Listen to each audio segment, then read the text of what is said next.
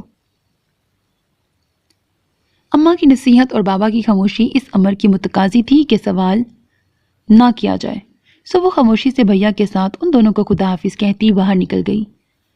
اسامہ نے ایک گہری نظر اس پہ ڈالی. ڈھیلے ڈھالے جوڑے سے بالوں کی کئی شریر لٹیں نکل کر چہرے کے گرد حالہ بنائے ہوئے تھی، جنہیں سمیٹ کر کانوں کے پیچھے اٹکاتی دروازہ کھول کر پچھلی نشست پہ بیٹھ گئی. وہ بھیا کے ساتھ آگے بیٹھا اور تمام راستے دونوں جانے کہاں کہاں کی باتیں کرتے رہے. وہ خاموش بیٹھی رہی، سو خود بخود سوچوں کے دائرے حشام کی طرف مڑ گئے. خوبصورت سی مسکراہٹ لبوں پر سجائے وہ اس قدر مگن تھی کہ گاڑی کے رکنے کا بھی احساس نہ ہوا. تھینکس اے لاٹ، پھر ملیں گے، اسامہ کہتے ہوئے باہر نکلا. جو ہی دروازہ بند کرنے کے لیے پلٹا، بے دہانی میں مسکراتی فارینہ پر نظریں جا ٹکیں. یہ اس کی نظروں کی تپش تھی کہ وہ بھی خود میں واپس آئی. سب سے پہلے نگاہ خود کو بڑی محویت سے دیکھتے اسامہ علی پہ پڑی تو گھبراہٹ اور خجالت نے بیک وقت حملہ کر دیا. ذرا سی دیر میں چہرے پر چھا جانے والی خفت کی سرخی اسامہ کو اور بھی بھلی لگی. چلو تم آگے آ جاؤ فارینہ، بھیا نے پکارا تو اسے دروازہ کھول کے اترنا پڑا. سامنے ہی کوٹھی نما علی ولا بڑی شان سے سر اٹھائے کھڑا تھا. اس کی تحیر بھری نظر توصیف لٹاتی لوٹ آئی. اوکے بائے، بھیا نے ہاتھ ہلاتے ہوئے گاڑی آگے بڑھائی. فارینہ نے سائیڈ مرر سے دیکھا اسامہ ابھی بھی وہیں کھڑا انہیں جاتا دیکھ رہا تھا. جانے کیوں اس کا دل بری طرح دھڑک اٹھا. بہت اچھا کلاس فیلو تھا میرا، اتنی ویل آف فیملی سے تعلق رکھنے کے باوجود بہت سادہ اور بقول ہائی کلاس امیروں کے مڈل کلاس جذباتیت سے بھرپور بھی تھا. مجھ سے بہت بنتی تھی اس کی. بھیا کے کہنے پر وہ ان کی طرف متوجہ ہوئی جبکہ ذہن ابھی بھی وہیں اٹکا ہوا تھا. آج پورے 4 سال بعد ملا ہے. انفیکٹ کالج کے بعد وہ بزنس پڑھنے باہر چلا گیا اور ہم نے بابا کا آفس جوائن کر لیا، مگر قسمت کو ملانا منظور تھا. پتہ نہیں کس کس سے میرا ایڈریس پوچھتا ہوا پہنچا تھا. اس کی گاڑی کی بیٹری ڈاؤن ہو گئی، لہٰذا ڈراپ کرنا پڑا. ہمیشہ کی طرح بھیا اپنی کتھا سنائے جا رہے تھے، اس بات سے بے خبر کہ وہ ایک بار پھر کہیں گم ہو چکی تھی. رستے سے بھیا نے فروٹ اور لمکو کے علاوہ بچوں کے لیے ہمیشہ کی طرح ڈھیر ساری چاکلیٹس وغیرہ خریدی، اور جب وہ گھر پہنچے تو یہ دیکھ کر کہ عدنان بھائی اپنے کسی دوست کی طرف گئے ہوئے ہیں، ان دونوں نے ایک دوسرے سے نظر بچا کر سکون کا سانس لیا. گو کہ عدنان کا رویہ ان لوگوں سے تو بالکل ٹھیک ہی رہتا تھا، مگر جب دلوں میں عزت نہ ہو تو دکھاوے کے لیے اوپری احترام کا مظاہرہ کرنا ضمیر رکھنے والے شخص کے لیے مشکل ہو جاتا ہے، اور آج وہ اس ڈرامے سے بچ گئے تھے. امینہ آپی البتہ ہمیشہ کی طرح خوشی سے پھولے نہیں سما رہی تھی، اور اس وقت ان کی وہی کیفیت تھی، بٹھاؤں کہاں اور کھلاؤں کیا، کیونکہ میکے سے وہی دونوں آتے تھے، وہ بھی کبھی کبھار. وہ خود بھی اصرار نہ کرتی کہ وجہ جانتی تھی. کب کسی سے سوال کرتے ہیں، کب آیاں اپنا حال کرتے ہیں، وار دیتے ہیں زندگی اپنی، لوگ یوں بھی کمال کرتے ہیں۔ روحینہ آپی کے کراچی آتے ہی پھر سے چکر لگنے شروع ہو گئے اور ہمیشہ کی طرح لانے والا وہی حشام ہوتا، کیونکہ دوپہر میں حارث بھائی کو آفس سے آنا ناممکن ہوتا تھا، جبکہ حشام خالو جان کے ساتھ ہی ان کے بزنس میں ہاتھ بٹا رہا تھا۔ لہٰذا چشم ما روشن دل ما شاد کہتا روحینہ کی ایک آواز پر لبیک کہتا چلا گیا۔ کچھ یہ بھی تھا کہ بھابھی کا میکا اپنی خالہ کا گھر بھی تھا، لہٰذا ہر روز کا آنا جانا کسی کی نظر میں کھٹکتا نہیں تھا، اور یوں فارینہ سے چند سیکنڈز کی صحیح ملاقات ہو جاتی۔ گو کہ دونوں ہی ایک دوسرے کے دل کی بات سمجھتے تھے مگر اظہار کرنے سے گریزاں تھے، شاید اس لیے کہ دونوں ہی کے خیال میں ابھی وقت نہیں آیا تھا۔ بھیا سے پہلے فارینہ کا شادی کرنے کا قطعاً ارادہ نہیں تھا، دوسرا ابھی اس کی تعلیم مکمل ہونے میں بھی کچھ وقت باقی تھا۔ اماں کا پہلے تو یہی خیال تھا کہ بھیا کے ساتھ ساتھ اسے بھی نپٹا دیں، اس لیے 3 سال سے منگنی کر کے خاموشی ساتھ رکھی تھی، مگر جب اسے پتہ چلا تو اتنا گل مچایا کہ اماں کو اس کی خواہش کے مطابق بھیا کی شادی طے کرنی ہی پڑی اور یوں تاریخ ٹھہرا دی گئی۔ بس اب دن جیسے عید اور راتیں چاند راتیں تھیں۔ وہ روحینہ اور زمینہ کے ساتھ مل کر خوب شاپنگ کر رہی تھی۔ آج کل کبھی کبھی امینہ بھی آ جاتی تو وہ ان دونوں کو بھی ملا لیتی اور یوں گھر میں خاصی رونق ہو جاتی، خصوصاً اگر روحینہ باجی حشام کے ساتھ آتی۔ کبھی کبھی بھیا بھی ان کی دھمکیوں کے باعث انہیں گاڑی میں لے جاتے تھے۔ ایسے میں اگر اسامہ علی جو کہ اب بھیا کا سایہ بن گیا تھا آ جاتا تو اس کے لیے اس کی نظروں کی وجہ سے پریشان دل کو سنبھالنا مشکل ہو جاتا۔ اس روز بھی وہ لوگ شاپنگ کر کے لوٹی تو حارث بھائی آئے بیٹھے تھے۔ وہ انہیں دیکھتے ہی چائے بنانے کچن میں چلی آئی اور ابھی پانی رکھا بھی نہیں تھا کہ عقب سے ہاؤ کی آواز پہ بری طرح اچھل پڑی۔ دھڑکتے دل سے پلٹی تو سامنے کھڑے حشام کو دیکھ کر دھڑکنیں مزید منتشر ہو گئیں، جو اسے ہراساں دیکھ کر ہنسے جا رہا تھا۔ آپ حد کرتے ہیں، میں تو ڈر گئی۔ تیزی سے آتی جاتی سانسوں پر قابو پاتے ہوئے اس نے خفگی سے حشام کو گھورا۔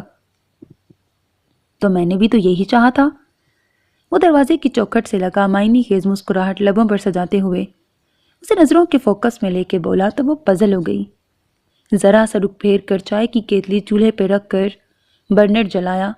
ماچس کی تیلی کے یکدم جلنے سے شعلے کی سرخ روشنی میں اس کا چہرہ تھکان کے باوجود بڑا اچھا لگ رہا تھا۔ کیا سوچ رہی ہو؟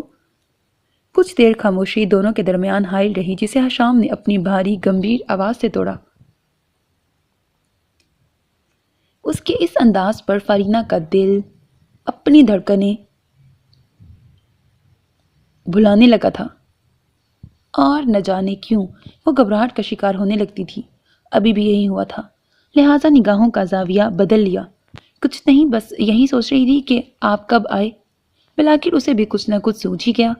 حشام اس کی بات پر دھیرے سے مسکرا دیا، عین اسی وقت جب دل سے کسی نے ہمیں یاد کیا۔ جواباً وہ اس قدر وثوق سے بولا کہ فارینہ نے الجھ کر اس کی طرف دیکھا، جو اپنی ڈارک گرے آنکھوں میں ایکان کی مشعلیں جلائے اسے ہی دیکھ رہا تھا۔ اس کی آنکھوں میں اپنا واضح عکس دیکھ کر وہ ششدر سی رہ گئی، جلدی سے گھبرا کر نگاہیں جھکا لی۔ کیا ہوا، تم گھبرا کیوں گئی؟ میں تو خالہ جان کی بات کر رہا تھا۔ اس کے چہرے پر کھلتے بکھرتے انگنت رنگ دیکھ کر وہ شوخی سے بولا تو وہ باوجود خواہش کے خفگی سے اسے دیکھ نہ سکی، بلکہ خود کو جلدی سے سنبھالا۔ اور شام کے لیے اس کے دل کا راز پانا کوئی مشکل تو نہ تھا۔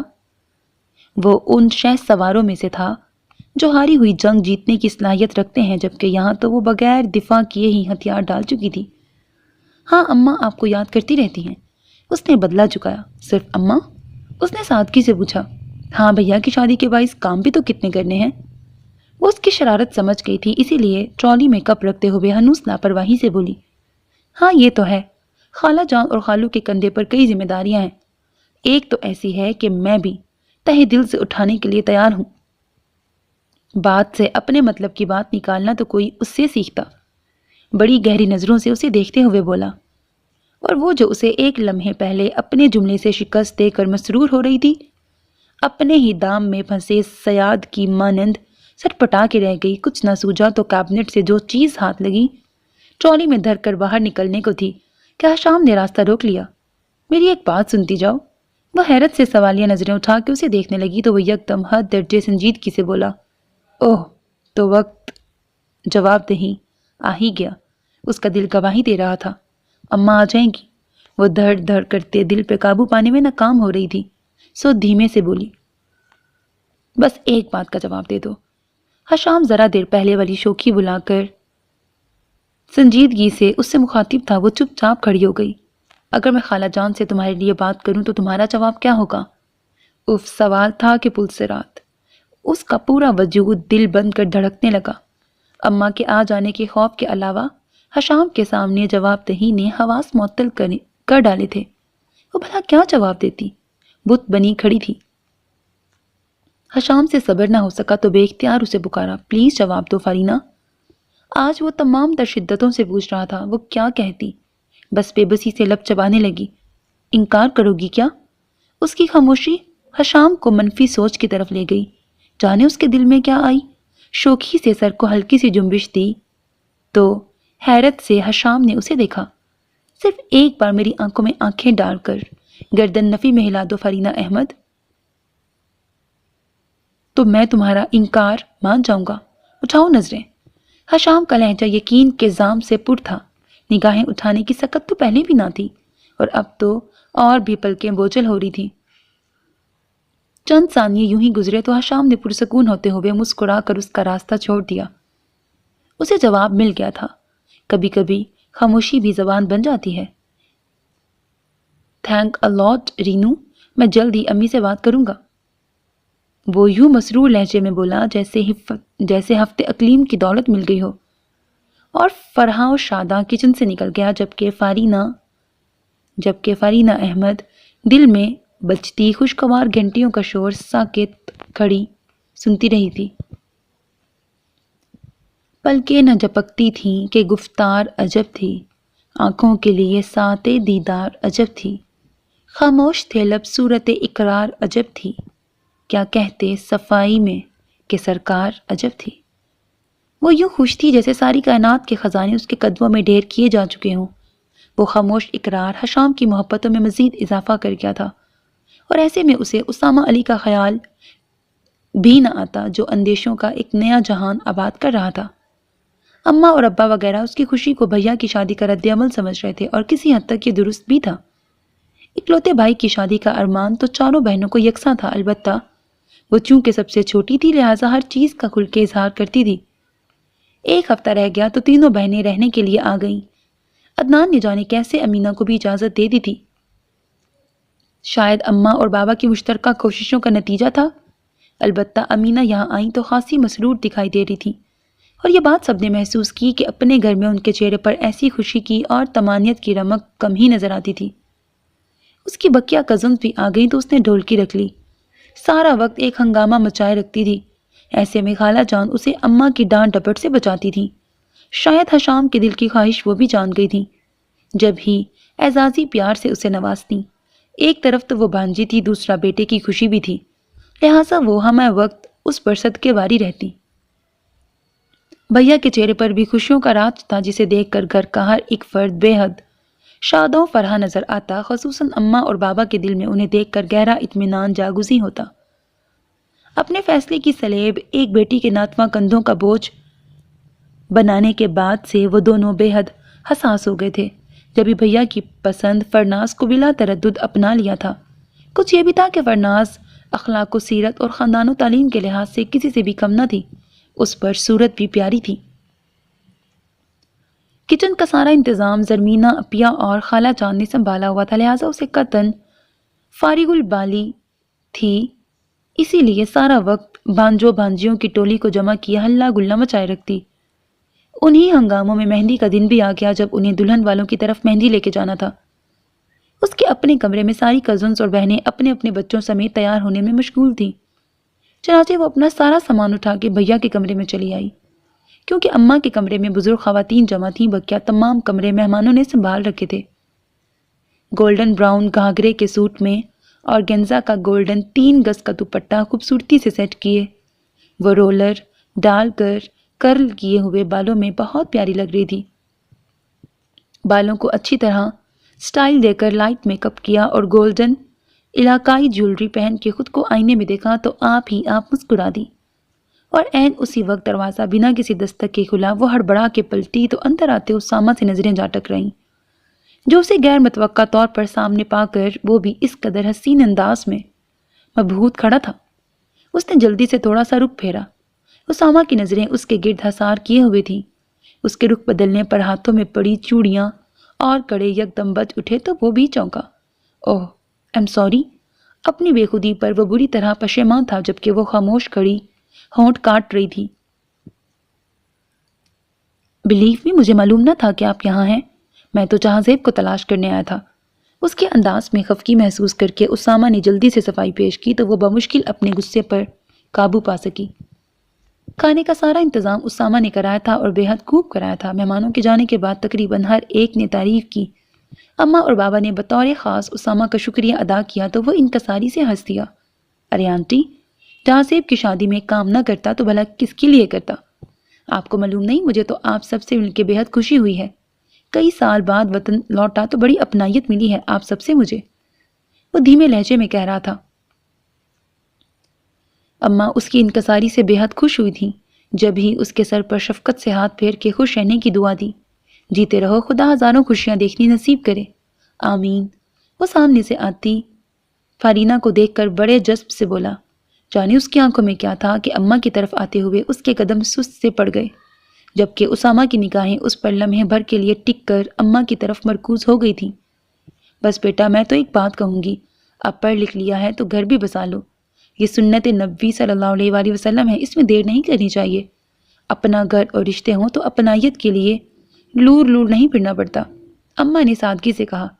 جانتی تھیں کہ وہ والدین کے انتقال کے بعد اکیلا رہ گیا ہے۔ بہنیں دونوں شادی ہو کر ملک سے باہر تھیں اور وہ یہاں تھا۔ جی آنٹی، خواہش تو میری بھی یہی ہے، وہ سر جھکائے تابیداری سے بولا۔ اس اثنا میں وہ اماں تک آ چکی تھی۔ تو پھر دیر کاہے کی ہے؟ اماں سوالیہ ہوں، کیا کہہ سکتا ہوں؟ اس نے قدرے متذبذب ہو کر شانے اچکائے۔ انفیکٹ آنٹی، باجی اور بجو تو یہاں ہیں نہیں، لہٰذا میں خود سے کیا کروں؟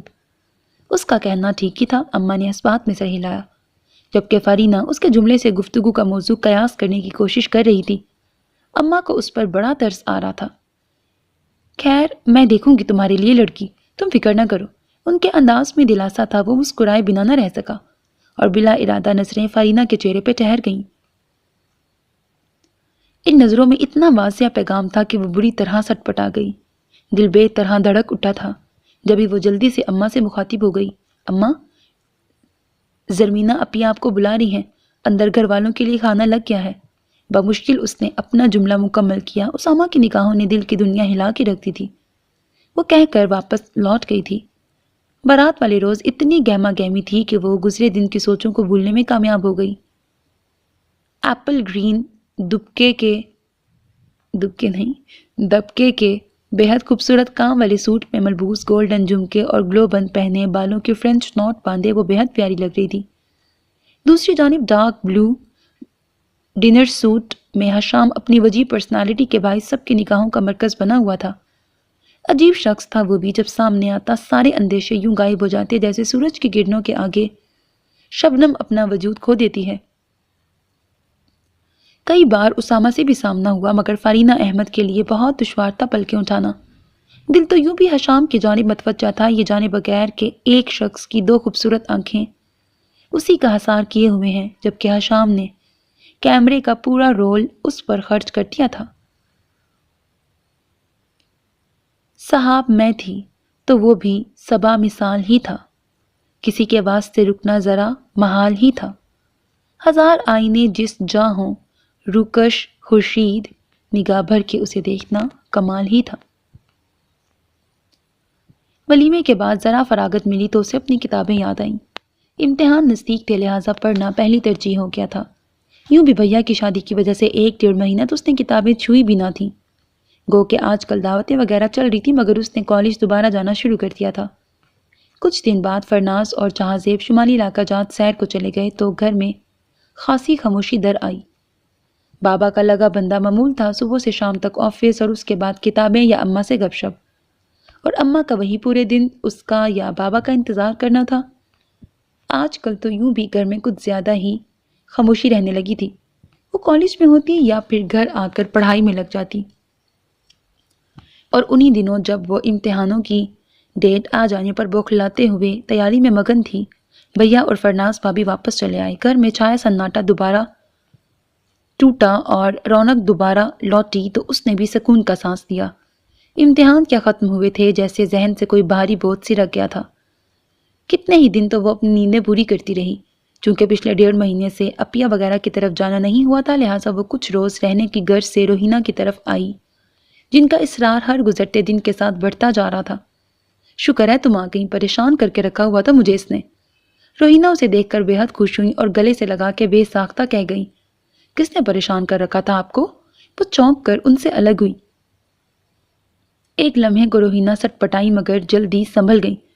بس اس گڑیا نے ستا رکھا ہے مجھے، آج کل سوچا تھا تم آؤ گی تو اسے سنبھال لو گی، چند گھڑی مجھے بھی سکون ملے گا، وہ جلدی سے کہتی اسے ساتھ لے کے اندر چلی گئیں۔ اسے لگا جیسے روہینہ کچھ چھپا گئی ہیں، مگر پوچھنے کا موقع نہیں ملا۔ خالہ جان اسی لمحے کمرے میں داخل ہوئی تو وہ ان کے سینے سے جا لگی۔ شاباش بیٹا، تم آ گئی، مجھے بڑی خوشی ہوئی۔ ارے خالہ کا گھر بھی تو اپنا ہوتا ہے، پھر یہ تو تمہاری بہن کا بھی گھر ہے۔ خالہ جان نے محبت سے اس کا شانہ تھپ تھپاتے ہوئے کہا تو وہ مسکرا دی۔ ارے ارے امی، یہ کیا کر رہی ہیں آپ؟ میرے حصے کا بھی پیار انہیں دے دیں گی؟ حشام کی بوکھلاہٹ زدہ آواز پر وہ ایک جھٹکے سے خالہ جان سے علیحدہ ہوئی۔ لو، تمہارے حصے کی کیا بات ہے، میرے لیے تو تم دونوں ایک برابر ہو۔ خالہ جان فوراً بیٹے کی طرف متوجہ ہوئی تو اس نے معنی خیز مسکراہٹ سے ساتھ کھڑی فارینہ کو دیکھا۔ وہ خالہ جان کی بات سے جانے کیا معنی اخذ کر رہا تھا، وہ سمجھ تو نہ سکی، البتہ ایک شرمگی مسکراہٹ لبوں کی تراش میں آ سجی۔ اس نے خوب ہی انجوائے کیا۔ حارث بھائی صدا کے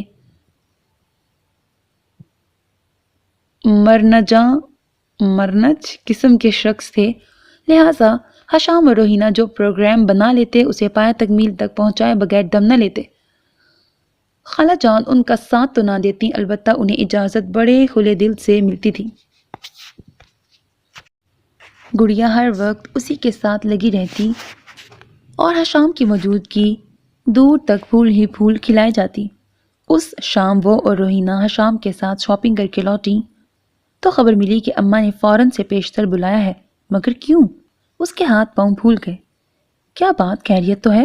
روہینہ بھی گھبرا گئی۔ اوفو بھائی بزدل خواتین، ایسی کوئی خوفناک خبر نہیں ہے، بس خالہ نے آج سب کو کھانے پہ بلایا ہے، خصوصاً فارینہ کی واپسی کا مطالبہ بھی ہوا ہے۔ حارث نے انہیں ریلیکس کرتے ہوئے بتایا تو جہاں وہ دونوں مطمئن ہوئی وہیں یہ فکر بھی لگ گئی کہ بھلا اماں کو اس قدر کیا جلدی تھی۔ اسے یہاں آئے ابھی 1 ہفتہ تو ہوا تھا، 7 دن کیسے ہوا کی طرح گزرے کہ پتہ بھی نہ چلا۔ مگر اماں نے فون کر کے کیوں بلوایا ہے، یقیناً کوئی خاص بات ہے، روہینہ نے اس سے کہا تو وہ بھی اس بات میں سر ہلا کے رہ گئی۔ دل میں خطرے کی گھنٹی بجنے لگی تھی۔ حشام نے اس کے چہرے سے پریشانی بھانپ لی، جب ہی چلتے وقت حارث بھائی کی نظر بچا کر اسے ریلیکس ہونے کا اشارہ کیا۔ فکر مت کرو، اب کی بار تمہیں یہاں پورے بینڈ بجے کے ساتھ لاؤں گا تاکہ واپسی کی کوئی صورت ہی نہ رہے۔ اس کے قریب سرگوشی کر کے وہ اس کے بلش ہوتے ہوئے چہرے کو دیکھ کر محسوس ہوتا ڈرائیونگ سیٹ پہ جا بیٹھا۔ وہ گھر پہنچے تو روہینہ اور امینہ بھی آئی ہوئی تھیں۔ وہ پہلی فرصت میں کچن میں مصروف فرناز کے ساتھ جا لگی، کیونکہ ابھی کھانا تیار ہونے میں کافی وقت تھا۔ اور جب وہ کھانا تیار کر کے باہر نکلی تو اماں تینوں بہنوں سے سر جوڑے جانے کیا صلاح مشورے کرنے میں لگی ہوئی تھی۔ اماں، کھانا لگ گیا ہے؟ اس نے جو ہی اندر جھانکا، اماں بات ادھوری چھوڑ کے اٹھ کھڑی ہوئی۔ چلو پہلے کھانا کھا لو، باتیں تو پھر ہوتی رہیں گی۔ اماں کے کہتے ہی وہ تینوں بھی اٹھ کھڑی ہوئیں اور باہر نکل آئیں۔ اسے لگا جیسے اماں نے اسے دیکھ کے بات ادھوری چھوڑ دی ہو، مگر پوچھنے کا خیال ترک کرنا پڑا، کیونکہ اماں نے اسے سوچ میں گم دیکھ کر جانے کون کون سے کام بتا ڈالے تھے۔ ہجر کی شب کا کسی اسم سے کٹنا مشکل، چاند پورا ہو تو پھر درد کا گھٹنا مشکل، قوت غم ہے جو اس طرح سنبھالے ہے مجھے، ورنہ بکھروں کسی لمحے تو سنبھلنا مشکل۔ لون کی سیڑھیوں پر گھٹنوں پر سر ٹکائے وہ بے اختیار روئے جا رہی تھی۔ آنسو تھے کہ تھمنے کا نام ہی نہ لے رہے تھے۔ اماں نے یہ آج کیا کہہ دیا تھا، کیسا فیصلہ سنا ڈالا تھا۔ زرمینہ، امینہ اور روہینہ اپنی اپنی فیملی سمیت جا چکی تھیں۔ کوئی نہیں تھا جس سے وہ دل کا درد کہہ کر ہلکا کر لیتی، جس کے کندھے پہ سر رکھ کر آنسو بہا لیتی۔ اسے تو پہلے ہی دل تنبیہ کیے جا رہا تھا کہ اماں کا یوں بلانا بلا سبب نہیں، اور پھر جلد ہی یہ اکتا بھی کھل گیا۔ کھانے کے بعد جب وہ چائے لے کر اماں کے کمرے کی طرف آئی تو اندر سے آتی آوازیں اس کے قدم جکڑ گئیں۔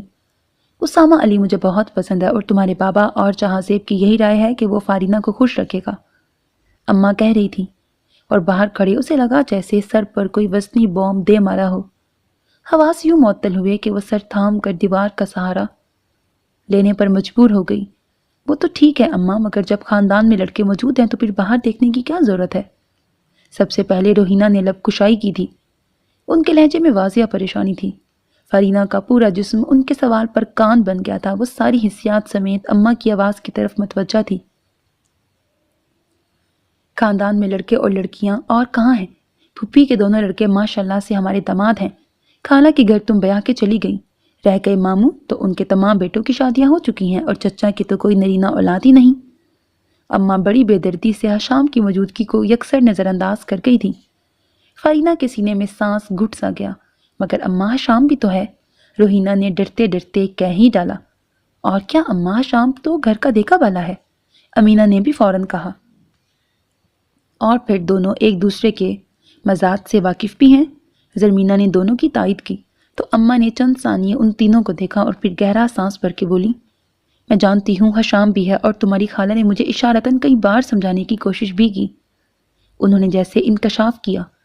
روہینہ کو تو کچھ اندازہ تھا، البتہ زرمینہ اور امینہ سمیت فارینہ بھی متحیر تھی۔ مگر میں فارینہ کی شادی حشام سے نہیں کروں گی۔ دوسرے لمحے ان کا قطعیت بھرا حتمی لہجہ کمرے میں گونجا تو اندر روہینہ اور باہر کھڑی فارینہ جیسے تڑپ اٹھی۔ مگر کیوں اماں؟ روہینہ کی زبان سے اس کے دل کا سوال ابھرا۔ بس اب ایک گھر میں دو بیٹیاں نہیں دوں گی، بھگت لیا ایک کو ہی میں نے۔ اماں کے دل گرفتہ انداز پر زرمینہ اور امینہ دونوں نظریں جھکا گئیں۔ لیکن اماں، لیکن کچھ نہیں روہی۔ روہینہ کچھ کہنا چاہتی تھی کہ اماں نے انہیں ٹوک دیا۔ میں فارینہ کو امینہ کی طرح جلتی آگ میں نہیں پھینک سکتی۔ تم نے دیکھا نہیں کہ پہلے ایک بہن پریشان تھی، اس کا مسئلہ حل ہوا تو چھوٹی کی زندگی اجیرن ہو گئی۔ لیکن حشام ایسا نہیں ہے اماں، وہ تو فارینہ کو بے حد چاہتا ہے، روہینہ بے خیالی میں کہہ گئیں، اور کمرے میں موجود چاروں نفوس پل بھر کے لیے ساکت ہو گئے۔ فارینہ کا بھی جیسے رگوں میں دوڑتا پھرتا خون ٹھہر گیا تھا۔ پتھرائی ہوئی آنکھوں کو غیر مرئی نقطے پر مرکوز کیے دیوار کا سہارا لیے سن ہوتے جسم و ذہن کے ساتھ کھڑی تھی۔ اس وقت صرف سماعتیں کام کر رہی تھیں۔ یہ کیا کہہ رہی ہو روہینہ؟ زرمینہ کو یکدم احساس ہوا کہ وہ کیا کہہ گئی ہیں۔ جبھی آواز پست ہو گئی۔ کم از کم اماں کے سامنے تو انہیں یہ سب یوں نہیں کہنا چاہیے تھا۔ حشام ہی کیا، میری، خالہ جان اور حارث سب کی ہی یہ خواہش ہے۔ اور فارینہ کی؟ اماں پوچھنا چاہتی تھی مگر سوال امینہ کے لبوں سے ابھرا۔ فارینہ؟ روہینہ کسی قدر متذبذب تھی۔ اس کا تو آپ اسی سے پوچھیں، مجھے یہ سب پوچھنے کی ضرورت نہیں۔ بلاخر اماں نے کھنکھار کر تمکنت سے کہا، فارینہ میری بیٹی ہے، وہ وہی کچھ کرے گی جو میں اور تمہارے بابا چاہتے ہیں۔ ان کے لہجے میں اس قدر فخر تھا جیسے اس سے جان مانگے گی تو یہ بھی دے ڈالے گی، بریکٹ، اور یہ فخر کچھ بیجا بھی نہ تھا۔ رہ گئی پسندیدگی یا ناپسندیدگی کی بات، تو جب آپس میں ملنا ملانا ہوتا ہے تو اس طرح کے خیالات سب کے ذہنوں میں آتے ہیں، مگر وہ دونوں ابھی بچے ہیں، اپنا برا بھلا ہم سے بہتر نہیں سمجھ سکتے۔ اماں گزرے وقتوں کی خاتون تھیں، اب بھی انہی لوگوں کے انداز میں سوچتی تھیں، اور یوں بھی ایک گھر میں دو بیٹیاں دینے سے ایک کبھی سکھی نہیں رہتی۔ تم دیکھ نہیں رہی امینہ کی جیتی جاگتی مثال؟ اماں نے روہینہ سے براہ راست کہا، جن کے چہرے پر الجھن اور اختلاف صاف نظر آ رہا تھا، اور باہر کھڑی فارینہ کا دل جیسے ڈوبے جا رہا تھا، اور ٹرالی میں پڑی چائے ٹھنڈی ہو گئی تھی۔ ہر انسان کی اپنی قسمت ہوتی ہے اماں، امینہ نے شکستہ لہجے میں کہا۔ ہاں ہوتی ہے قسمت بھی، مگر کچھ باتوں کا اختیار تو انسان کو بھی ہوتا ہے نا۔ اماں یکدم سخت ہو گئی تھی۔ پھر بھی اماں، ایک غیر شخص کے مقابلے میں حشام بہت اچھا ہے، سب سے بڑھ کر یہ کہ اپنا ہے، اپنا مارے بھی تو چاؤں میں ڈالتا ہے۔ زرمینہ بہن کی حمایتی تھی۔ یہی تو دکھ ہے کہ اپنا بھی مارتا ہے۔ اماں آپ دیدہ ہو گئی۔ وار جس قدر نزدیک سے ہو اتنا ہی کاری اور مہلک ہوتا ہے۔ اپنوں کے دیے دکھ زیادہ اذیت دیتے ہیں بیٹا، یہ بات تم اپنے بابا کے دل سے پوچھو۔ اماں کا دل تو یوں ہی دکھتا ہوا ناسور تھا۔ پلیز اماں، دل چھوٹا نہ کریں، میں بالکل ٹھیک ہوں۔ امینہ ماں کے کندھے سے آ لگی۔ خدا را میرے ماضی کے آئینے میں فارینہ کا مستقبل تلاش نہ کریں۔ آپ کو جو فیصلہ کرنا ہے اس بات سے قطع نظر ہو کے کریں کہ میرے ساتھ کیا ہوا تھا۔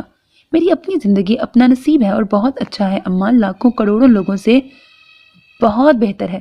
پھر سب سے بڑی بات تو یہ ہے اماں کہ آپ کی دعائیں اور سب گھر والوں حتیٰ کہ سسرال والوں کی بھی محبتیں ہیں، بابا کی بے پناہ چاہتے ہیں، کیا یہ سب رائے کا چاہیں گی؟ امینہ کی آنکھیں اشک بار تھی مگر وہ اماں کو دلاسا دے رہی تھی۔ سب نے امینہ کو یوں دیکھا جیسے وہ عظمتوں کی مینار پہ کھڑی ہوں، اونچی، بہت بلند۔ امینہ ٹھیک کہہ رہی ہے اماں، زرمینہ نے بھی بہن کا ساتھ دیا۔ کچھ یہ بھی تھا کہ زرمینہ کو فرینہ کے دل کی ذرا خبر بھی تھی۔ جہاں زیب کی شادی اور اس سے قبل اور بعد کے کئی واقعات تھے جو ان کے لاشعور میں زندہ تھے، اور آج روہینہ کے تذبذب اور ہچکچاہٹ سے یہ بات ان پر بھی واضح ہو گئی تھی کہ محبتوں اور چاہتوں کے اس سفر میں حشام اکیلا نہیں، ان کی لاڈلی بہن بھی اس کے ہمراہ ہے۔ اور حشام تو آپ سب کا دیکھا والا ہے، جبکہ اسامہ علی کی کون گارنٹی دے گا؟ روہینہ نے ایک بار پھر ہمت کی اور کہہ ڈالا، اس کی ضمانت تمہارا بھائی دے رہا ہے جو برسوں سے اسے جانتا ہے۔ لوگ رشتہ داروں سے اپنے عیب چھپا لیتے ہیں مگر دوستوں کو اچھی طرح خبر ہوتی ہے کہ کون کس فعل کا مرتکب رہا ہے۔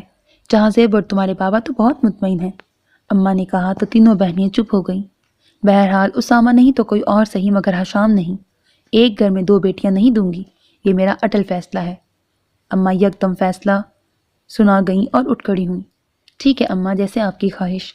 زرمینہ اپیاں ساری بحث سمیٹتے ہوئے اماں سے متفق ہوئیں تو امینہ اور روہینہ کے پاس کہنے کو کچھ نہ بچا، یوں بھی فیصلہ تو ہو چکا تھا۔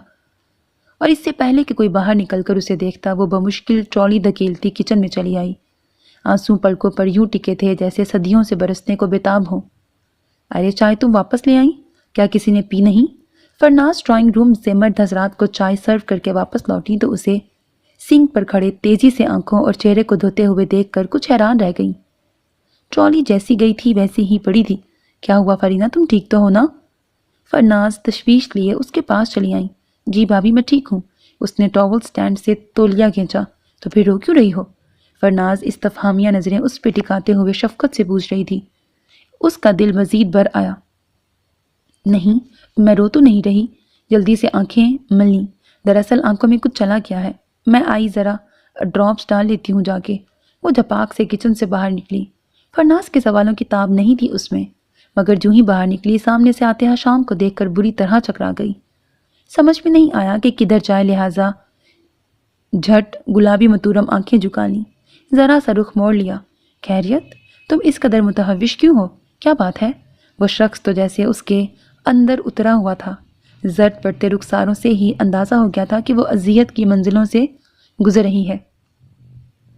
کچھ نہیں، وہ دراصل کچن میں چھپکلی آ گئی تھی۔ امتحان پر امتحان تھا، بمشکل اٹکتے ہوئے کہا اور تقریباً بھاگتے ہوئے اپنے کمرے میں جا کے بند ہو گئی۔ حشام نے چند ثانیہ بڑی حیرت سے اسے دیکھا اور کپ رکھنے کچن میں آ گیا جہاں فرناز بقیہ سامان سمیٹ رہی تھی۔ کھیر میں ہاتھ ڈالنے کے بعد سے اب گھر وہی سنبھالتی تھی۔ یہ فرینہ کو کیا ہوا ہے بھابھی؟ وہ الجھ کر انہی سے پوچھ بیٹھا۔ کیا ہوا اسے؟ وہ پلٹی سوالیہ نظروں سے اسے دیکھا۔ بھاگ کر اپنے کمرے میں جا چپی ہے، وہ بے خیالی سے کہہ گیا۔ اوہ! فرناز نے سن کر معنی خیزی سے اوہ کیا اور پھر ہنس پڑی۔ موصوفہ شرما گئی ہوں گی، وہ معاملے کی تہہ تک اب پہنچی تھی۔ جی؟ حشام مزید متحیر ہو گیا۔ اس نے فرناز کی معنی خیز نظروں سے کچھ اور ہی سمجھا تھا، لہٰذا ان کے ساتھ وہ بھی ہنس پڑا۔ کمرے میں بند اسے پتہ نہ چلا کہ کون کب اور کس طرح گیا ہے۔ بھابھی کو اس نے کہہ دیا تھا کہ وہ سو رہی ہے، لہٰذا کوئی بھی اسے ڈسٹرب کیے بغیر چلا گیا۔ سب جانتے تھے کہ اگر وہ دن میں شاپنگ کر کے آتی تھی تو پھر رات کو جلدی پڑھ کر سو جانے کی عادت تھی اسے، جبکہ آج تو اس نے گھر آ کر خاصا کام بھی کیا تھا، لہٰذا اس کی تھکن کا سب کو اندازہ تھا، سو وہ سب اس کو سوتا سمجھ کر چلے گئے تھے۔ مگر اب نیند کہاں تھی آنکھوں میں؟ زندگی کی آج پہلی رات اس قدر اندھیری تھی کہ کچھ سجھائی نہیں دے رہا تھا۔ ساکت پل کے لیے تکیے پر سر رکھے چھت کو دیکھتی، کبھی وہ رونے لگتی اور کبھی آنسو خشک ہو جاتے۔ دل میں ہزار باتیں آتی کہ وہ اماں سے یہ کہہ دے یا وہ کہہ دے، مگر سارے الفاظ اس وقت گونگے ہو گئے جب اماں کمرے میں آہستگی سے داخل ہوئیں اور لائٹ جلائے بغیر اس کے سرانے آ بیٹھی۔ اس نے جلدی سے اندھیرے کا فائدہ اٹھا کر آنسو ہتھیلیوں کی پشت سے صاف کر ڈالے۔ فاری بیٹا، اماں کی نرم نرم انگلیاں اس کے ریشمی بالوں میں گردش کرنے لگیں تو اسے لگا جیسے جلتے جلتے جسم و جان کو چھاؤں مل گئی ہو۔ سو رہی ہو کیا؟ نہیں تو اماں، بمشکل آواز اور لہجے کو بھیگنے سے بچایا۔ تھک گئی ہو بیٹا؟ اماں کے لہجے سے ٹپکتا محبتوں کا شہد اس کے اندر اترنے لگا۔ بہت اماں۔ اس نے کروٹ لے کر چہرہ اماں کی گود میں چھپا لیا۔ اس وقت آنسوؤں پر ضبط کے بند باندھنا کس قدر دشوار تھا، کوئی اس سے پوچھتا۔ اسامہ کی بہن کے 2-3 فون آ چکے ہیں بیٹا، اور ہم لوگ اب جواب دینا چاہ رہے ہیں۔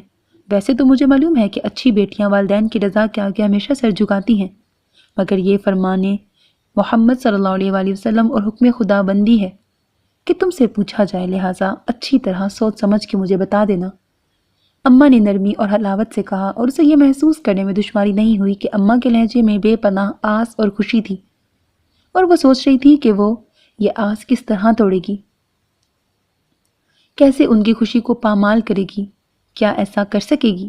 سوالات بگولوں کی مانند اس کے گرد چکرا رہے تھے، اور لان کی سیڑھیوں پر بے خود بیٹھے ہوئے 13ویں چاند کی رات بھی اسے گھٹا ٹوپ اندھیرے میں ڈوبی محسوس ہو رہی تھی، بالکل ایسے ہی جیسے اس کی محبت قسمت کے شفاف فیصلوں کی سیاہی میں گم ہونے جا رہی تھی، اور باوجود خواہش کے وہ خود کو اور اپنی خواہشوں کے اس بے پناہ روشن شہر کو تاریکی کا حصہ بننے سے نہیں بچا پا رہی تھی۔ میری تقدیر کی نیرنگیوں میں میری تدبیر کی شرکت عجب تھی۔ کتنی عجب بات ہے، اپنے دل کے خسارے میں سب سے بڑی بولی خود اس کی اپنی تھی۔ کبھی کبھی تقدیر انسان سے کیسے فیصلے کرا ڈالتی ہے۔ بظاہر وہ با اختیار ہوتا ہے، مگر باطن بے اختیاری کا خنجر محبت کے دل میں دستے تک گڑ دیا جاتا ہے۔ فرینہ احمد کے لیے خود کو سزا سنانا کتنا جاسوس تھا، یہ تو صرف اس کا دل جانتا تھا۔ اماں کی خاطر اس نے اپنے پلکوں سے رنگین خواب نوچ پھینکے تھے، خواہشوں کی ننھی ننھی کوپلیں کشت دل سے اکھاڑ پھینکی تھی، مگر اس پل صراط سے گزرنا کس قدر اذیت ناک اور جاں تھا کہ باوجود شعوری کوشش کے آنکھوں کی سرزمین پر گھر آنے والے ساون سے دامن نہیں بچا پا رہی تھی۔ اماں، بابا اور جہازے بھیا کے ساتھ ساتھ فرناز نے اس کا اقرار سنا تو وہ بھی خوشی سے نہال ہو گئی۔ 3 راتوں کے رت جگے کے بعد وہ اسی نتیجے پہ پہنچی تھی کہ سپنوں کو شکست دینا اماں کو ناراض کرنے سے زیادہ آسان ہے۔ گو کہ وہ جانتی تھی کہ اماں اس کی ضد کے آگے سر بھی جھکا سکتی ہیں، مگر وہ ان کا فخر بننا چاہتی تھی۔ ان کی دعاؤں کے ساتھ زندگی کے اگلے سفر پر گامزن ہونا اس کی خوشی تھی۔ حشام کے لیے وہ کسی طور راضی نہ تھی، اور یہ ان کا آخری فیصلہ تھا، اور جب حشام نہیں تو کوئی بھی ہوتا اسے فرق نہیں پڑتا تھا۔ مردہ کو بھلا اس سے کیا غرض کہ اسے کہاں دفن کیا جا رہا ہے، سو وہ بھی اپنے مردہ خوابوں کو علی بلا کی حقیقتوں میں دفن کرنے کے لیے راضی ہو گئی تھی۔ بابا نے جب بے حد خوشی سے اسے گلے لگایا اور بھیا نے شفقت سے اس کا سر تھپکا تو کڑی دھوپ کے سفر میں کسی صاحباں کا خیال دل میں آبلہ پائی کا خوف کسی حد تک کم کر گیا۔ اماں نے اس کا اقرار سن کر تینوں بہنوں کو مطلع کر دیا، اور سب سے پہلے روہینہ باجی بے قرار ہو کے یہاں آئیں۔ یہ میں کیا سن رہی ہوں فاری؟ تنہائی ملتے ہی روہینہ نے جیسے تڑپ کے سوال کیا، کیا مطلب؟ وہ تجاہل سے کام لیتے ہوئے سوالیہ نظروں سے انہیں دیکھنے لگی۔ تم نے اسامہ کے لیے ہاں کہہ دی ہے؟ روہینہ کی پریشانی دیتنی تھی۔ وہ جانتی تھی کہ روہینہ حشام سے کس قدر محبت کرتی تھی۔ چھوٹے بھائی کی کمی کو اسی نے اپنی محبت سے پورا کیا تھا، اسی لیے روہینہ اس کے ہر راز سے واقف تھی، اور اس کی ہم خیال و ہم نوا بھی تھی۔ جی، وہ انہیں کسی طور تعصب یا دکھ کا کوئی تاثر نہیں دینا چاہتی تھی۔ روہینہ حیران سی رہ گئی، مگر حشام؟ روہینہ کا سوال اس کے جھٹکے سے سر اٹھانے پر ادھورا رہ گیا۔ باجی، اماں میرے لیے کسی بھی دوسرے شخص سے زیادہ اہم ہے، اور میں انہیں دکھ نہیں دے سکتی، اس نے بے حد متانت اور سنجیدگی سے کہا تو لمحے بھر کے لیے روہینہ بھی چپ ہو گئی، پھر ذرا توقف کے بعد کچھ سوچ کے بولی، میرا مقصد یہ نہیں کہ تم اماں کو دکھی کرو، مگر اپنے ساتھ بھی تو انصاف کرو فارینہ۔ اور حشام، اس کا کیا قصور ہے؟ صرف یہ کہ وہ میرا دیور ہے اور تمہیں پسند کرنے کا سزاوار ہے۔ پلیز باجی، میں نے جو فیصلہ بھی کیا ہے کچھ سوچ سمجھ کر ہی کیا ہے۔ میں شاید اماں کو راضی بھی کر لیتی، مگر میں انہیں خوش دیکھنا چاہتی ہوں۔ امینہ آپا کی زندگی نے انہیں جس پچھتاوے کی آگ میں جھلسایا ہے، دوبارہ اس میں جلنے سے بچانا چاہتی ہوں۔ وہ یکدم انہیں ٹوک گئی۔ آپ کو اندازہ نہیں کہ جب میں اماں کو امینہ آپی کے لیے متفکر اور غمزدہ دیکھتی ہوں تو کتنا گھٹتی ہوں، اور اماں کا وہی ایک وہم جو انہیں راتوں کو جگاتا ہے میری وجہ سے، وہ انہیں مزید تڑپائے، میں برداشت نہیں کر سکتی۔ اور حشام سے کیا کہوں؟ امید کا ہلکا سا شائبہ اسے روہینہ کی آنکھوں میں نظر آیا، مگر اس کے سپاٹ چہرے کو دیکھ کر غائب بھی ہو گیا۔ کچھ بھی نہیں، کیونکہ میں نے تو پہلے بھی ان سے کچھ نہیں کہا تھا۔ جو فیصلہ بھی تھا خود ان کا اپنا تھا، میرے کسی لفظ نے انہیں سند نہیں دی تھی۔ اس لمحے جانے وہ کیوں اس قدر کٹھور بن گئی تھی۔ تو تم سمجھتی ہو ایسے معاملات میں لفظی اسناد درکار ہوتی ہیں؟ روہینہ یکدم سخت لہجے میں بولی، تم اور حشام دونوں راضی تھے، اس کی گواہی میں تمہاری کسی اقرار کی ضرورت نہیں۔ کوئی کسی کے لیے نہیں مرتا آپی، میں کوئی حرف آخر تو نہیں ہوں۔ حشام کے لیے دنیا بری ہے، کوئی اور لڑکی مل جائے گی۔ اس نے شفاق لہجہ اپنایا۔ کیا وہ فارینہ احمد ہوگی؟ کسی قدر ٹوٹ کر انہوں نے پوچھا۔ روہینہ کا سوال کڑا تھا۔ وہ خاموشی سے اٹھ کر اپنے کمرے میں آ گئی، جہاں سوچوں کا ایک اور جہاں منتظر تھا۔ شام تک امینہ آپی کا فون آ گیا۔ انہوں نے بڑی مبارکباد دی اور ساتھ دعا بھی کہ وہ ہمیشہ خوش رہے۔ وہ ان کی بات سن کر مجھے دل سے مسکرا دی۔ والدین کی دعائیں مستقبل کا سرمایہ ہوتی ہیں فاری، انشاءاللہ تم ہمیشہ خوش رہو گی۔ یوں بھی بحیثیت مسلمان لڑکی تمہیں معلوم ہے نا کہ بہترین شادی وہ ہے جس میں والدین کی رضا شامل ہو۔ امینہ آپا کی باتیں اس کے دل میں اتری تھیں۔ اسے تو یوں بھی اماں اور بابا کو دیکھ کر اپنے فیصلے پہ کوئی افسوس یا ملال نہیں ہوتا تھا، اور اب آپی کی باتوں نے دل کو اور مضبوط کر ڈالا تھا۔ البتہ اذیت ناک لمحہ وہ تھا جب حشام اسے مبارکباد دینے آیا تھا، آنکھوں میں رت جگے کئی سوال اور شکوے لیے ہوئے، مگر اسے سب کچھ نظر انداز کرنا تھا۔ تھینک یو سو مچ، بہت اچھا کارڈ ہے۔ دھندلی آنکھوں سے وش کارڈ پڑھتے ہوئے دل بھیگ گیا، مگر لبوں کی تراش میں مسکراہٹ ٹھہری ہوئی تھی۔ تمہارے فیونسی اسامہ علی سے زیادہ اچھا تو نہیں ہے۔ حشام کا تلخ لہجہ اسے برا نہیں لگا، وہ شاید اسی سلوک کی حقدار تھی۔ ویل سیڈ، وہ ہنسی اور حشام کی سماعتوں میں حقیقت کا تلخ زہر اتار گئی۔ اگر وہ خوش تھی تو وہ کیا کر سکتا تھا؟ تھکے تھکے قدموں سے باہر نکلتے ہوئے اس نے جو ہی پلٹ کر دیکھا، فارینہ کے مسکراتے چہرے پر دو ڈبڈباتی آنکھیں سارے بھید کھول گئیں۔ مگر اب وقت نکل چکا تھا، پلٹ کر واپس آنا آسان نہ تھا۔ خوشی کے آنسو وہ خود کو بہلاتا باہر نکل گیا۔ شب وہی، لیکن ستارہ اور ہے۔ اب سفر کا استعارہ اور ہے۔ حد چراغوں کی یہاں سے ہے ختم، آج سے رستہ ہمارا اور ہے۔ نکاح نامے پر دستخط کرنے سے پہلے صحن دل میں ایک حشر برپا تھا، مگر مبارک سلامت کا شور اٹھتے ہی اندر جیسے دور تک سناٹا چھا گیا۔ ایک کربناک خاموشی طاری ہو گئی تھی، جس میں کوئی ارتعاش، کوئی گونج نہیں تھی۔ ساری باز گشت چپ کی ردا اوڑھ کر ٹھہر گئی تھی۔ اسامہ نے کئی بار اس سے فون پہ بات کرنے کی بھی کوشش کی، مگر اس نے انکار کر دیا۔ اماں آخر ماں تھیں، کبھی کبھی اس کے زرد پڑتے وجود کو غور سے دیکھتی تو اپنے فیصلے پر نظر ثانی کرنے کو دل چاہتا، مگر پھر وہی وہم نظر چرا لیتی اور شادی کی تیاریوں میں مصروف ہو جاتی، اور انہی مصروفیتوں اور تیاریوں میں دن گزرنے لگے کہ سرسوں کے پھول سے زیادہ زرد اور مزمحل وجود تھا اس کا۔ اماں ایک بار تو دل کو تھام کے رہ گئی۔ تو خوش تو ہے فاری؟ بڑی بے قراری سے انہوں نے پوچھا تھا۔ اس نے لہجہ بھر اماں کی جانب دیکھا اور قصدن نظر پھیر کر سر اسپات میں ہلا دیا۔ پھر یہ آزردگی کیوں چہرے پہ چھائی ہے؟ انہیں یقین نہیں آ رہا تھا۔ اس کا چہرہ ہاتھوں کے پیالے میں تھام لیا۔ اماں، میں آپ کے بغیر کیسے رہوں گی؟ وہ ان سے لپٹ گئی تو اماں دھیرے سے مسکرا دی۔ یہ سوال تو وہ خود سے بھی روز کرتی تھیں کہ بھلا فاری کے بغیر کیسے دل لگے گا ان کا۔ مووی اور فوٹوگرافز کا طویل سلسلہ تھا۔ اسامہ کی صرف ایک بہن ہی پاکستان آ سکی تھی۔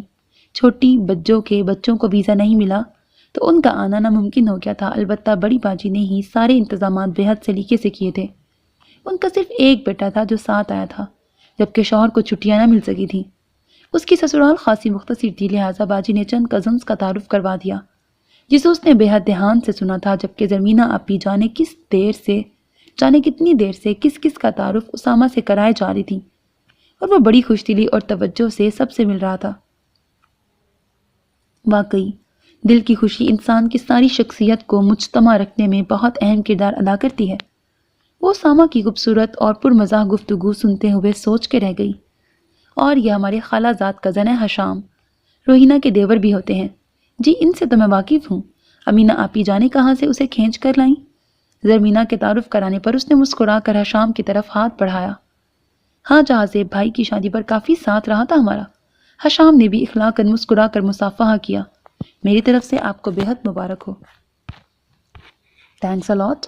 اسامہ کے انداز سے مسرت جھلک رہی تھی، جبکہ اس کے پہلو میں بیٹھی فریدہ کے دل کی رفتار اس لمحے بےحد سست پڑ گئی تھی۔ حشام نے ایک نظر اسے دیکھا تو دل میں ہوک سی اٹھی۔ اس کو اس روپ میں دیکھنے کے لیے تو اس نے جانے کتنے خواب دیکھے تھے، ڈھیروں پروگرام بنائے تھے، کتنی دعائیں کی تھیں، مگر آج روپ اس طرح دیکھنے کو ملا تھا کہ سپنوں کے خیمے میخوں سمیت اکھڑ گئے تھے۔ میرون اور رسٹ کلر کے کنٹراسٹ کے بھاری کام والے جوڑے اور طلائی زیورات سے سجی خوبصورت میک اپ میں وہ اسامہ کے ساتھ بیٹھی بےحد پیاری لگ رہی تھی۔ حشام دل سے اسے دعائیں دیتا اسٹیج سے اتر کر دوسری جانب چلا گیا، اور یکدم فریدہ کے دل کا تمام سکوت ایک شور کے زیر اثر آ گیا۔ بعض گشتوں کا طوفان تھا جو اس کے اندر سر پٹک رہا تھا۔ علی بلا میں اس کا استقبال روایتی اور خوبصورت انداز میں ہوا تھا۔ چند رسموں کے بعد اسے کمرے میں لا کر بٹھا دیا گیا تھا۔ یہاں بھی مووی والا جانے کتنی دیر اس کے اور اسامہ کے سر پہ سوار رہا، اور بالآخر کمرے میں خاموشی چھا گئی۔ کئی سیکنڈز بعد اس نے سر اٹھایا تو معلوم ہوا اسامہ بھی غائب تھا۔ اس نے سکون کا سانس لے کے سر بیڈ کی پشت سے ٹکا دیا۔ لو تم یہ چائے پی لو، لگتا ہے بہت تھک گئی ہو۔ اس کی بڑی نند سریا چائے کا مگ تھامے اس کے پاس چلی آئیں تو وہ تشکر سے انہیں دیکھنے لگی۔ شکر، آج کا دن بھی آ گیا۔ یقین کرو جب سے تمہیں دیکھا تھا اس لڑکے نے تو میرا دماغ خراب کر ڈالا تھا۔ بس ایک ہی رٹ تھی کہ شادی ہوگی تو تم سے۔ اوکے اب چلتی ہوں، وش یو گڈ لک۔ اس کے رخسار کو دھیرے سے تھپتھپا کے مسکراتی وہ باہر چلی گئیں تو وہ چائے کے مگ کی طرف متوجہ ہو کر ساری سوچوں سے چھٹکارا پانے کی کوشش کرنے لگی، اور اس میں اسے زیادہ دقت نہ ہوئی۔ جلد ہی اسامہ اندر آ گیا تو اس کی ساری حسیات اس کی جانب متوجہ ہو گئیں۔ دل دھڑکنے کے آگے پیچھے سارے ریکارڈ توڑ رہا تھا۔ انتہائی معذرت خواہ ہوں کہ آپ کو اتنی دیر سے یوں سر جھکائے بیٹھے رہنا پڑا ہے۔ پلیز اب ایزی ہو جائیے۔ دروازہ بند کرتے ہی وہ اس کی طرف آیا اور اسے گردن جھکائے بیٹھے دیکھ کر بڑے دوستانہ انداز میں بولا تو وہ بھی اس کی سراسیمگی دور نہ ہوئی، البتہ وہ قدرے ریلیکس ہو کے بیٹھ گئی۔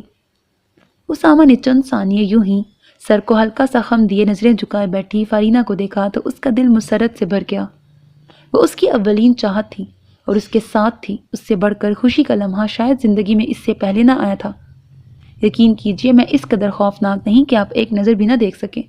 ہمت تو کریں، انشاءاللہ مایوسی نہیں ہوگی۔ اس کا ہاتھ تھام کر اس نے کچھ ایسی شوخی سے کہا کہ وہ بے اختیار مسکرا دی۔ شکریہ اس تبسم کا۔ آج کی رات آپ کا یہ تحفہ میری رونمائی سے بھی زیادہ حسین ہے۔ اس کے ہاتھ میں گولڈ کا بریسلٹ پہناتے ہوئے اس نے بڑی وارفتگی اور والہانہ پن سے اسے دیکھا تو گزرے لمحوں کی ساری اذیتیں جیسے اپنی حیثیت کھونے لگی۔ کہاں آ کے رکنے تھے راستے، کہاں موڑ تھا اسے بھول جا۔ وہ جو مل گیا اسے یاد رکھ، جو نہیں ملا اسے بھول جا۔ ولیمے والے دن تک وہ خود کو مکمل طور پر سمجھا چکی تھی، اور اس میں اہم ترین کردار اسامہ کی والہانہ محبت کا تھا۔ جس وارفتگی اور چاو سے اس نے اس کا استقبال کیا تھا، اس سے بہت سے شکوے شکر گزاری میں تبدیل ہو گئے تھے۔ ڈیپ بلو اور بلیک حیدرآبادی شلوار سوٹ میں وہ اماں کی نظر اتارتی نگاہوں کا مرکز بنی ہوئی تھی۔ طمانینت اور سکون کا راج تھا اس کے چہرے پر۔ اماں کے اندر ڈھیروں اطمینان اتر گیا۔ اسامہ بھی بہت ڈیشنگ لگ رہا تھا۔ اماں خوش تھی کہ بھانجے کے مقابلے میں انہوں نے جسے اہمیت دی وہ واقعی اس کے لائق بھی تھا۔ روہینہ، حشام اور خالہ جان البتہ دل میں اترتے ملال کو اس کے رخساروں پر کھلتی دھنک کے رنگوں سے دور کرنے کی سعی کر رہے تھے۔ چاہنے والے ہمیشہ محبوب کی خوشی سے خوش ہوتے ہیں، سو وہ بھی تھے کہ بہرحال قسمت سے لڑنا کسی کے اختیار میں نہ تھا۔ ولیمے کے بعد دعوتوں کا سلسلہ چل نکلا۔ سب سے پہلے تو سسرال میں ہی دور پار کے سبھی لوگوں نے انہیں انوائٹ کیا، کیونکہ سریا باجی کو واپس بھی جانا تھا۔ اس کے بعد میکے کی باری آئی۔ زرمینہ اور امینہ کے بعد بھیا نے انہیں الگ سے مدعو کیا، جبکہ اماں چوتھی کی رسم پر بھی انہیں بلا چکی تھی۔ سب سے آخر میں روہینہ باجی کے گھر ان کی دعوت تھی، جسے قبول کرنے میں جانے کیوں وہ پس و پیش سے کام لے رہی تھی، اور یہ حرکت اس قدر غیر شعوری تھی کہ جب اسامہ نے اسے ٹوکا تو وہ ششدر رہ گئی۔ آخر تم باجی کو کب تک ٹالنا چاہتی ہو؟ اسامہ نے سرسری سے پوچھا تھا، مگر اسے لگا جیسے وہ رنگے ہاتھوں پکڑی گئی ہو۔ نہیں تو میں نے کب ایسا کہا؟ وہ واضح طور پر سٹ پٹائی۔ کمال ہے یار، تم اب تک مجھ سے ڈرتی ہو؟ میں کوئی بھوت تو نہیں؟ اس کی اکلاہٹ کا اسامہ نے کچھ اور ہی مطلب سمجھا تھا۔ وہ سکون کا سانس لیتے ہوئے قصداً سر جھکا گئی۔ یقین کرو پریشان تو میں رہتا ہوں کہ جانے کب کہاں تم خفا ہو جاؤ۔ وہ محبت سے اس کا ہاتھ تھام کر بولا تو وہ بے اختیار کہہ اٹھی، میں آپ سے کبھی خفا نہیں ہو سکتی اسامہ، آپ بہت اچھے ہیں۔ ریئلی؟ Once more? اس کی سنجیدگی کے جواب میں اس قدر شوق جملہ سننے کو ملا کہ وہ محجوب سی ہو گئی۔ اچھا چلو اب روہینہ باجی کے یہاں جانے کے لیے اتوار پکا کر لو، حارث بھائی اور حشام کے ساتھ اچھی گیدرنگ رہے گی۔ یوں بھی خالہ جان کئی بار فون کر چکی ہیں، بار بار انکار کرنا اچھا نہیں لگتا۔ اسامہ حلاوت سے سمجھاتے ہوئے دوستانہ لہجے میں بولا تو وہ سر ہلاتی اٹھ گئی۔ جس قدر وہ حشام کا سامنا کرنے سے بچنا چاہتی تھی، اسی قدر اسامہ اس سے ملنے پر مصر نظر آ رہا تھا۔ سونا چار اسے انہیں فون کرنا ہی پڑا، یوں بھی ایک ہی خاندان میں رہتے ہوئے ایک دوسرے سے اس قدر گریز برتنا آسان نہ تھا۔ گو کہ اسے اب کوئی پچھتاوا یا ملال نہیں رہا تھا، مگر شام کی آنکھوں میں جل کر راکھ ہوتے خوابوں کا دھواں دیکھ کر اس کا اپنا دل غبار سے بھر جاتا تھا، کیونکہ قسمت کی اس نیرنگی میں اس کی تدبیر کی شرکت بھی مسلم تھی۔ یہ الگ بات کہ اس کے لیے بھی یہ سب مقدر ہو چکا تھا، لہٰذا جس روز انہیں جانا تھا اسامہ اس کے لیے خاص طور پر اپنی پسند کی ساڑھی لے کے آیا۔ پیکٹ کھول کر دیکھا تو گولڈن براؤن لائٹ سے گولڈن کام کی نفیس ساڑھی اس کی آنکھیں خیرہ کر گئی۔ کہو کیسی لگی؟ وہ بہت مسرت سے پوچھ رہا تھا۔ فرینہ کے دل میں دبی چنگاریاں سلگنے لگیں۔ یہ شام کا بھی فیوریٹ کلر تھا اور اسی لیے وہ پہنا بھی کرتی تھی، مگر اب اس نے یہ رنگ پہننا بالکل چھوڑ دیا تھا۔ یقین کرو، جہاں زیب کی شادی پر جب تمہیں اس کلر کے سوٹ میں دیکھا تو جب ہی میں نے سمجھا تھا کہ بعض رنگ صرف چند لوگوں کے لیے ہی بنتے ہیں، اور یہ رنگ تمہارے لیے بنا ہے۔ اس کے شانے پہ ساڑھی کا آنچل پھیلاتے ہوئے اسامہ نے اس کا رخ اپنی جانب موڑا تو جھکی پلکوں پر اترنے والی نمی اس کے قابو سے باہر ہو گئی۔ اس کے التفات پر دل بھر آیا تھا۔ کیا ہوا؟ کیا اچھی نہیں لگی؟ وہ بڑی سادگی اور تشویش سے پوچھ رہا تھا۔ نہیں تو، اس نے جلدی سے آنکھیں جھپک کر نمی اندر اتارنے کی کوشش کی۔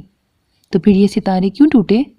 اسامہ نے انگلی کی پور سے رخسار پر اترتے آنسوؤں کو اٹھا لیا تو وہ خود کو کنٹرول نہ کر سکی اور اس کے کندھے سے لگ کر رو پڑی۔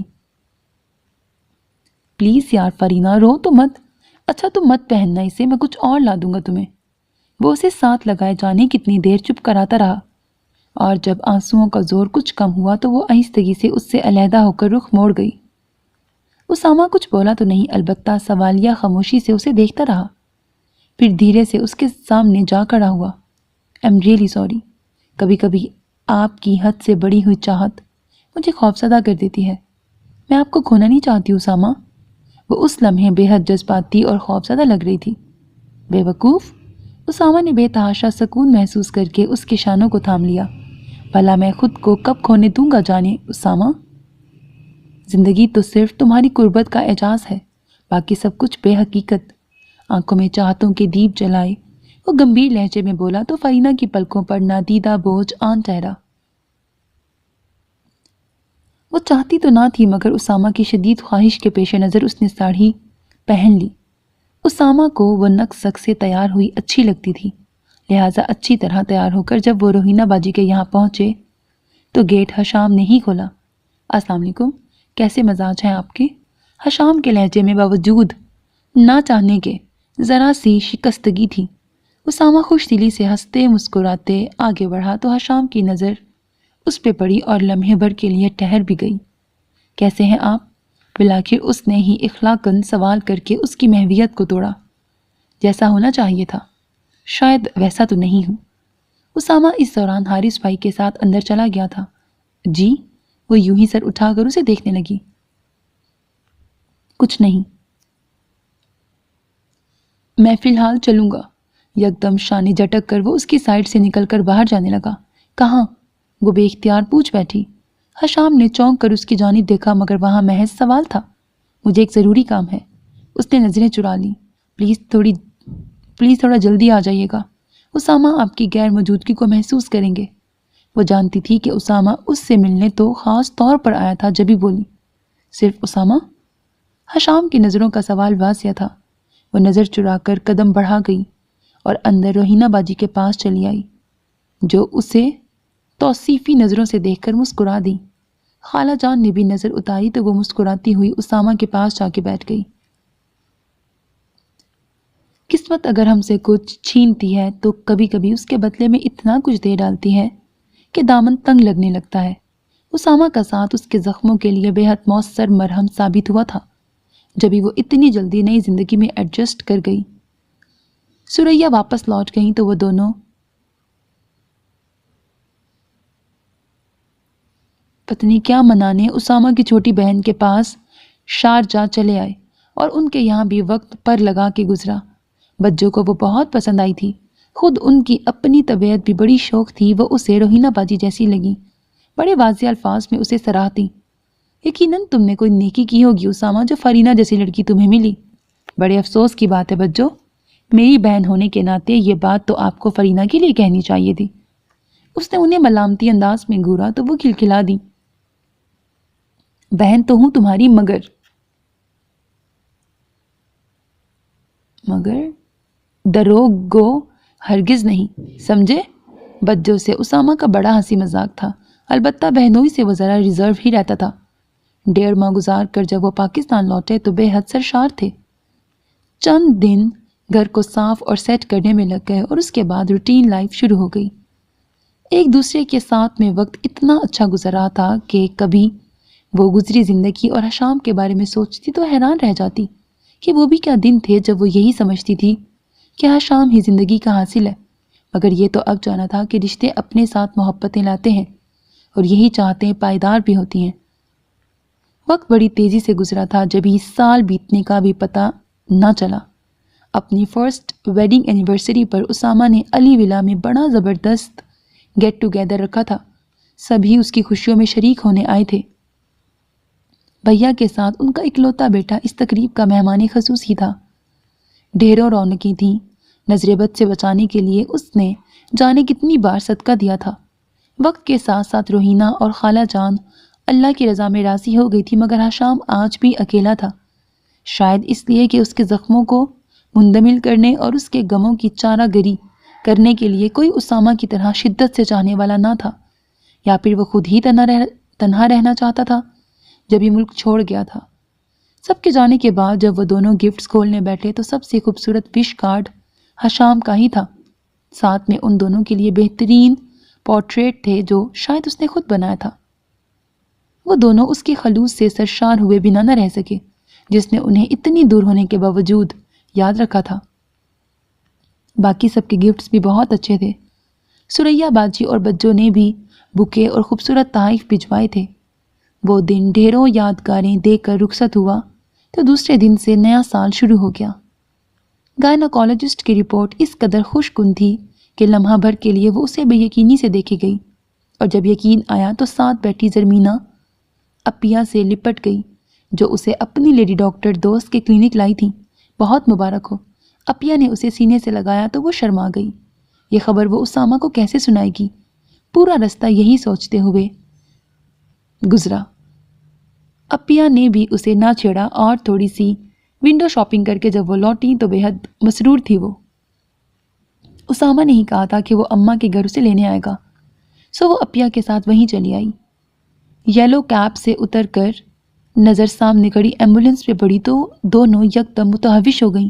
اپیا، اس نے یکدم سہم کر زرمینہ کو تھام لیا۔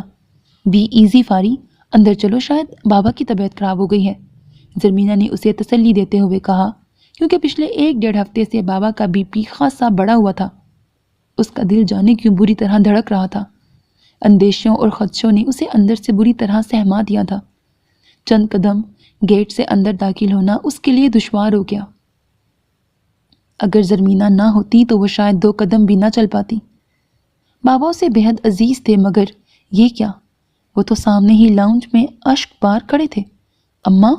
دونوں لپک کر بری طرح روتی ہوئی اماں کے پاس آئیں۔ کیا ہوا ہے اماں؟ اس کا دل تو انجانے وسوسوں سے سہما ہوا تھا۔ زرمینہ نے ہی سوال کیا۔ جواباً اماں نے آگے بڑھ کر فرینا کو سینے سے لگا کر بھینچ لیا۔ زرمینہ کی چیخ نکل گئی۔ اماں! یکدم اس نے متحوش ہو کر اپنا آپ چھڑایا اور وحشت بھری سوالیہ نظروں سے انہیں دیکھا تو بھیا اسے ان سے الگ کر کے اندر کمرے میں لے آئے۔ سفید چادر کے نیچے وہ وجود یخ بستا ہوا پڑا تھا جو اس کی زندگی کی حرارت تھا۔ اسامہ! آنسو بے اختیار پلکوں کی باڑ پھلانگ کر نکل آئے تھے۔ نہیں! سرنفی میں ہلاتے ہوئے وہ بے یقینی سے اسامہ کے سرد وجود کو دیکھتے ہوئے دھیرے دھیرے پیچھے ہٹتی اور بے اختیار ایک چیخ مار کر پلٹی اور بے خودی میں بھاگتی جانے کہاں جا رہی تھی کہ پاؤں بری طرح پھسلا اور وہ زمین پہ آ گری۔ سب بوکھلا کر اس کی جانب بھاگے تھے۔ تکلیف کی شدت سے ایک کربناک آواز اس کے حلق سے نکلی اور پھر وہ جیسے اندھیرے میں ڈوب گئی۔ وقت بھی بڑا ظالم ہے۔ دکھ ہو یا سکھ اپنی مخصوص رفتار سے اڑتا چلا جاتا ہے۔ وہ بھی جب ہوش میں آئی تو کیلنڈر 3 دن آگے کی تاریخ بتا رہا تھا۔ اسامہ! ایک سسکی اس کے لبوں سے نکل گئی۔ حواس جاگنے سے پہلے ہی دکھ اس کے اندر بیدار ہو گیا تھا۔ فاری میری بچی! اماں لپک کر اس کے پاس آئیں۔ آج پورے 3 دن بعد اسے ہوش آیا تھا۔ بابا، بھیا اور سارے مہربان چہرے اس کے گرد تھے۔ میں کہاں ہوں؟ اس نے اٹھنے کی کوشش کی مگر اماں نے جلدی سے اسے کندھوں سے تھام کر دوبارہ لٹا دیا۔ ہاسپٹل کی مخصوص بو یکدم اس کی حواس جگا گئی۔ شدید نکاہت کے باعث اسے چکر سا آ گیا تھا۔ بابا اور بھیا باہر ڈاکٹر کو بلانے دوڑے تو اس نے بمشکل آنکھیں کھول کر اماں اور اپیا کی طرف دیکھا۔ اسامہ کی بھی دونوں بہنیں موجود تھیں۔ میں یہاں کیوں ہوں اپیا؟ اماں کی اشک بار آنکھیں دیکھ کر اسے اپنے ناقابل تلافی نقصان نے بری طرح رلا دیا۔ تم بے ہوش ہو گئی تھی فاری؟ اپیا بھی زاروں کی طرح رو رہی تھی۔ اماں! اسامہ کیوں چلے گئے؟ وہ ان کے ہاتھ تھام کر روئی تو پھر روتی چلی گئی۔ بے یقینی اور شدید اذیت نے آنکھوں سے سمندر بہا ڈالے تھے۔ وہ کیا روئی، سبھی رو دیے۔ اماں، بابا، بھیا اور ساری بہنیں، ہر کوئی تو اس کے دکھ پر نوحہ کنا تھا، اور ابھی تو ایک اور بری خبر سے وہ انجان تھی۔ ڈاکٹر نے اس کی ذہنی حالت دیکھتے ہوئے اسے یہ بتانے سے منع کر دیا تھا کہ وہ اسامہ کی آخری نشانی بھی کھو چکی ہے۔ اف! کیسی نظر لگی تھی اس کی خوشیوں کو۔ اماں سر پٹک پٹک کے رو رہی تھی۔ انہوں نے تو اسے دکھوں اور اذیتوں سے دور رکھنے کی خاطر اس کے دل کا فیصلہ ٹھکرا دیا تھا۔ ہونی ہو کے رہی تھی، وہی ہوا جس سے اماں اسے بچانا چاہتی تھی۔ وہ تو اسے دائمی خوشیاں دینا چاہتی تھی۔ انہوں نے کہاں سوچا تھا کہ ایسا بھی ہو سکتا ہے؟ بھلا تقدیر سے لڑا جا سکتا ہے؟ انسان اپنی کتنی ہی کوشش کر لے، اپنے اپنے حصے کے دکھ تو سبھی کو اٹھانے ہوتے ہیں اور اکیلے ہی یہ بوجھ سہارنا پڑتا ہے۔ اماں چاہتی تھی کہ وہ خوش رہے، دکھوں کا سایہ بھی اسے چھونے نہ پائے، اور اسی لیے انہوں نے سگی بہن کی جھولی خالی لوٹا دی۔ مگر مقدر میں رقم یہ سانحہ تو اسی پہ گزرنا تھا، سو گزر کے رہا اور زندگی کی رگوں سے خوشی کا آخری قطرہ تک نچوڑ لے گیا۔ کچھ غم قوت برداشت سے بہت زیادہ ہوتے ہیں، لگتا ہے جیسے شدت ضبط کے باوجود دل پھٹ جائے گا۔ گزرتے دن بھی اس پر اثر انداز نہیں ہو پاتے، بلکہ ہمیشہ ہی ہرے رہتے ہیں، اور ایک وقت وہ آتا ہے کہ جب یہ ایسے ناسور بن جاتے ہیں جن سے سدا خون رشتہ رہتا ہے۔ وہ بہت حوصلے والی نہیں تھی، اور اگر ہوتی بھی تو یہ اذیت اس کی برداشت سے بہت زیادہ تھی۔ ایک دکھ ہوتا تو شاید وہ سہار بھی جاتی، مگر پے در پے واروں نے اسے جیسے زندہ لاش بنا دیا تھا۔ کتنے ہی دن تو وہ یہی سوچتی رہی کہ شاید وہ کوئی بھیانک خواب دیکھ رہی ہے، ابھی آنکھ کھل جائے گی، مگر یہ خواب نہیں، ایسی بھیانک اور خوفناک حقیقت تھی جس نے اس کے اندر کی ساری قوت تباہ کر کے رکھ دی تھی۔ وہ جو کبھی خوش نصیبی کی مثال سمجھی جاتی تھی، آج سیاہ بختی کا جلتا ہوا نشان بن کے رہ گئی تھی۔ سب اسے زندگی کی طرف واپس لانا چاہتے تھے، مگر زندہ رہنے کی خواہش اس کے اندر مفقود ہو گئی تھی۔ بھلا میں خود کو کب کھونے دوں گی؟ بھلا میں خود کو کب کھونے دوں گا جانے اسامہ؟ یقین کرو، پریشان تو میں رہتا ہوں کہ جانے کب کہاں تم خفا ہو جاؤ۔ اسامہ کی سرگوشیاں رات کی تاریکی میں اس کا دل لہو لہان کر ڈالتی۔ میں تو آپ سے خفا نہیں اسامہ، پھر آپ مجھے کیوں چھوڑ گئے؟ وہ سر تکیے پر پٹک پٹک کے روتی اور کبھی کبھی یہ سسکیاں اس قدر بلند ہو جاتی کہ ساتھ والے کمرے میں سوتی اماں جاگ کر اس کے پاس بھاگی آتی اور پھر پوری رات یوں ہی ان کے سینے میں منہ چھپا کر سسکتے ہوئے گزر جاتی تھی۔ اماں کا دل اس کے دکھ پر راکھ راکھ ہو جاتا تھا، اور وہ جو اماں کو اپنی ذات سے کوئی دکھ نہیں دینا چاہتی تھی، جن کی تسکین کی خاطر اس نے اپنی پلکوں سے خواب نوچ ڈالے، آج نہ چاہتے ہوئے بھی ان کے دل کا سب سے بڑا روگ بن گئی تھی۔ عدت کے بعد اماں اور بابا زبردستی اسے علی ولا سے واپس لے آئے۔ اسامہ کی دونوں بہنیں بھی اکلوتے بھائی کی المناک موت کے بعد روتی دھوتی واپس لوٹ گئی تھیں، لہٰذا ویران پڑے علی ولا میں اسے چھوڑنے کا کوئی جواز نہیں بنتا تھا۔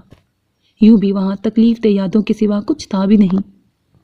وہ واپس وہیں لوٹ آئی تھی جہاں سے سفر شروع کیا تھا، مگر فرق اتنا تھا کہ پہلے چلنے کی خواہش اور ہمت تھی دل میں، حوصلے جواں اور بلند تھے کیونکہ ایک بہترین ہمسفر ساتھ تھا اس کے، جبکہ اب نہ تو خواہش سفر تھی اور نہ منزل کا کوئی نشان تھا سامنے۔ بابا اور اماں کے دل سے ہوک اٹھتی تھی جب وہ اس کے اجڑے ہوئے وجود کو دیکھتے، حتیٰ کہ غیر تک اس کی قسمت پہ آنسو بہاتے تھے۔ تینوں بہنیں اور بھیا الگ افسردہ رہتے۔ یہ سب میری وجہ سے ہوا، میں نے ہی تمہاری قسمت کا فیصلہ اپنے ہاتھ میں لیا تھا۔ کبھی کبھی اماں بالکل ہی ضبط ہار دیتی تو اسے لپٹا کے رو پڑتی، نہیں اماں ایسا نہ کہیں، وہ ٹھہرے ہوئے لہجے میں کہتے ہوئے انہیں ٹوک دیتی، اور ہماری قسمت کا فیصلہ تو وہی ذات عظیم کرتی ہے جو قادر مطلق ہے، آپ کا اس میں بھلا کیا قصور؟ آپ نے تو مجھے دکھوں کے سائے سے بچانا چاہا تھا، اب یہ میری قسمت کہ مجھے تمام تر احتیاطوں کے باوجود یہ غم مل گئے ہیں۔ اس کا شکستہ اور بھیگا لہجہ اماں کو سخت آزردہ کر دیتا۔